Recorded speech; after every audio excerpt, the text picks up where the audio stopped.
ఎంజీఆర్ఈజీఏ అమలులో ఎంజీఆర్ అలాగే ఈజీఏ అంటే ఎంజీఎన్ రేగా అమలులో చంద్రబాబు సర్కార్ నిర్లక్ష్యంపై వైఎస్ఆర్సీపీ అధ్యక్షుడు వైఎస్ జగన్మోహన్ రెడ్డి ఆగ్రహం వ్యక్తం చేశారు.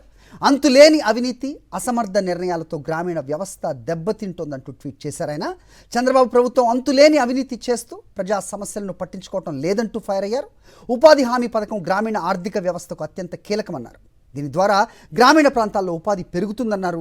పల్లె ప్రజలకు ఆదాయం సమకూరుతుందన్నారు. ఇలాంటి చారిత్రాత్మక పథకాన్ని అత్యుత్తమంగా అమలు చేయడంలో మిగతా రాష్ట్రాలతో పాటు ఏపీ కూడా ఒకటిగా ఉండేదని, కానీ టీడీపీ కూటమి ప్రభుత్వం వచ్చాక ఈ 2 ఏళ్లలో పూర్తిగా వెనకబడిపోయిందని ఆవేదన వ్యక్తం చేశారు వైఎస్ జగన్. ఈ 2 ఏళ్లలో జీఎస్టీ, అమ్మక పన్ను వృద్ధి తక్కువగా ఉండడానికి కూడా ఇదొక కారణమన్నారు. గ్రామీణుల్లో కొనుగోలు శక్తి బాగా తగ్గిపోయిందన్నారు. టీడీపీ కూటమి ప్రభుత్వం అంతులేని ధనదాహం, అవినీతి వల్లే ఈ పరిస్థితి తలెత్తిందన్నారు. ప్రజలు ఎదుర్కొంటున్న సమస్యలపై దృష్టి సారించే ఓపిక కూడా ఈ ప్రభుత్వానికి లేకుండా పోయిందని ఆగ్రహం వ్యక్తం చేశారు వైఎస్ జగన్. రైట్, ఇక పీఎం రోజ్గార్ యోజన ఈ అమలులో చంద్రబాబు సర్కార్ నిర్లక్ష్యంపై వైఎస్ఆర్సీపీ అధ్యక్షుడు వైఎస్ జగన్మోహన్ రెడ్డి ఆగ్రహం వ్యక్తం చేశారు. అంతులేని అవినీతి, అసమర్థ నిర్ణయాలతో గ్రామీణ వ్యవస్థ దెబ్బతింటోందంటూ ట్వీట్ చేశారు ఆయన. చంద్రబాబు ప్రభుత్వం అంతులేని అవినీతి చేస్తూ ప్రజా సమస్యలను పట్టించుకోవటం లేదంటూ ఫైర్ అయ్యారు.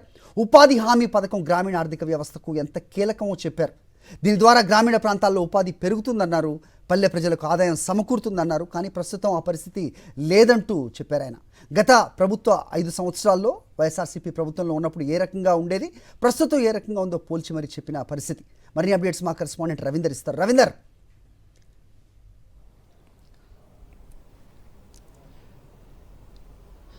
గ్రామీణ ఉపాధి హామీ పనులకు సంబంధించి ఆంధ్రప్రదేశ్లో అత్యంత దారుణంగా చంద్రబాబు సర్కార్ నిర్లక్ష్యంగా వ్యవహరిస్తున్నట్టు వైఎస్ జగన్ కొద్దిసేపటి క్రితమే ఒక ట్వీట్ చేశారు. ఎందుకంటే గడిచిన 2 సంవత్సరాలుగా అత్యంత దారుణంగా ఉపాధి హామీ పనులు గ్రామీణ ప్రాంతాల్లో జరుగుతున్నాయి. ఈ నేపథ్యంలోనే అసలు కనీసం కూలీలకు ఉపాధి కూడా దొరికేటువంటి పరిస్థితి కనపట్లేదు. గతంలో చూస్తే కనుక గడిచిన 5 ఏళ్ల వైఎస్ జగన్ ప్రభుత్వ హయాంలో పెద్ద ఎత్తున ఉపాధి హామీ పనులు జరిగాయి. మిగతా రాష్ట్రాలతో పోలిస్తే అత్యధికంగా ఉత్తమ ఫలితాలు సాధించినటువంటి రాష్ట్రాల్లో ఆంధ్రప్రదేశ్ కూడా ఒకటి ఉండేది. కానీ ఇప్పుడు చూస్తే కనుక గడిచిన 2 సంవత్సరాల్లోనే అత్యంత దారుణంగా ఉపాధి హామీ పనులు పూర్తిగా పడిపోయినటువంటి పరిస్థితి ఉంది. ఈ నేపథ్యంలోనే గ్రామీణ ప్రాంతాల్లో కనీసం అక్కడ ఉన్నటువంటి పల్లె ప్రాంత ప్రజలకు కొనుగోలు శక్తి కూడా పడిపోయినటువంటి పరిస్థితిని తేటతెల్లం చేస్తూ కొన్ని లెక్కలతో సహా వైఎస్ జగన్ ఈ ట్వీట్లో పేర్కొన్నారు. ఎందుకంటే గ్రామీణ ఉపాధి అనేది ఆ ప్రాంతంలో ఉన్నటువంటి కూలీలకు ఎంతో ఉపయోగంగా ఉంటుంది. ప్రతి సంవత్సరం పనులు లేని సమయంలో దాదాపు 100 రోజుల పాటు ఉపాధి కల్పించాలనేటువంటి లక్ష్యంతో ఈ కార్యక్రమాన్ని గతంలో కేంద్ర ప్రభుత్వం తీసుకొచ్చింది. ఈ నేపథ్యంలో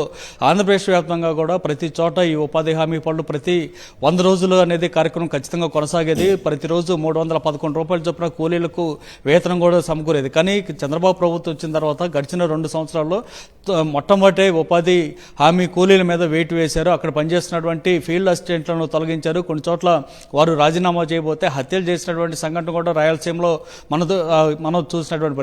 సో ఇలాగా ఉపాధి హామీల మీద, హామీ పథకం మీద దెబ్బకొట్టినటువంటి చంద్రబాబు ఆ తర్వాత అయినా కనీసం కూలీలకు డబ్బులు ఇస్తున్నారంటే అది కూడా లేదు. దాదాపు 5-6 నెలలుగా ప్రస్తుతం కనీసం వారికి వేతనాలు కూడా చెల్లించినటువంటి పరిస్థితి. ఫీల్డ్ అసిస్టెంట్లు లేకపోవడంతో మొదటి సంవత్సరం పాటు అసలు పనులు కూడా గ్రామీణ ప్రాంతాల్లో జరగలేదు. ఇప్పుడు పనులు ప్రారంభమైనప్పుడు కూడా వారికి కనీసం వేతనం ఇస్తున్నటువంటి పరిస్థితి లేదు. జాబ్ కార్డులు పెద్ద ఎత్తున తొలగించినటువంటి పరిస్థితి. దేశవ్యాప్తంగా చూస్తేనే అత్యధికంగా జాబ్ కార్డులు తొలగించినటువంటి రాష్ట్రంగా ఆంధ్రప్రదేశ్ ఒక రికార్డు కూడా సృష్టించింది. ఆ స్థాయిలో అవినీతి అక్రమాలు చంద్రబాబు హయాంలో చోటు చేసుకున్నటువంటి కారణంగా కేంద్ర ప్రభుత్వం జాబ్ కార్డులను కూడా తొలగించినటువంటి పరిస్థితి. సో ఇదంతా కూడా కేవలం చంద్రబాబు ప్రభుత్వం చేస్తున్నటువంటి అసమర్థ నిర్ణయాల కారణంగానే ఈ పరిస్థితి ఏర్పడింది. తద్వారా గ్రామీణ ప్రాంతాల్లో కూలీలకు పనులు లేకుండా పోయాయి. వారికి చేతిలో డబ్బులు లేని కారణంగా ప్రస్తుతం కొనుగోలు శక్తి కూడా పెద్ద ఎత్తున పడిపోయిందంటూ వైఎస్ జగన్ జీఎస్టీ నివేదికలను తేటతెల్లం చేస్తూ ఈ ట్వీట్ అయితే పెట్టినటువంటి పరిస్థితి. కేవలం ధనదాహం, అవినీతి అక్రమాల మీద దృష్టి పెట్టినటువంటి చంద్రబాబు ప్రభుత్వం గ్రామీణ ప్రాంతాల్లో ఉన్నటువంటి పేద ప్రజలు, కూలీలు వారి వ్యవహార శైలి సంబంధించి ఏమాత్రం పట్టించుకోకపోవడం వల్లనే ఇలాంటి దారుణమైన దుస్థితి ఏర్పడిందంటూ వైఎస్ జగన్ తన ట్వీట్లో పేర్కొన్నారు. హరి. రైట్ రవీందర్.